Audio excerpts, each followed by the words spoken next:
আজ বলবো প্রিয় কবি শ্রদ্ধেয় শ্রী নীরেন্দ্রনাথ চক্রবর্তীর একটি অপূর্ব কবিতা।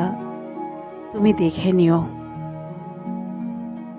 একে একে বানিয়ে তুলবো সব, তুমি দেখে নিও।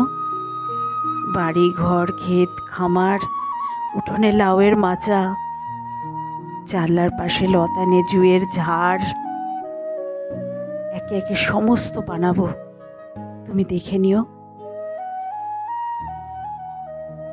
দক্ষিণে পুকুর থাকলে ভালো হয়, তুমি বলেছিলে। অবশ্যই থাকবে। পুকুরে হাঁসের স্নান দেখতে চাও? সে আর এমন কি বেশি কথা, সাদা ও বাদামি হাঁস ছেড়ে দেবো। যা চাও সমস্ত হবে।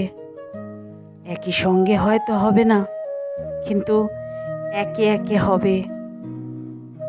ভালোবাসা থাকলে সব হয়, দেখো সব হবে। যা কিছু বানানো যায় আমি সব দুই হাতে দিনে দিনে বানিয়ে তুলব, তুমি দেখে নিও।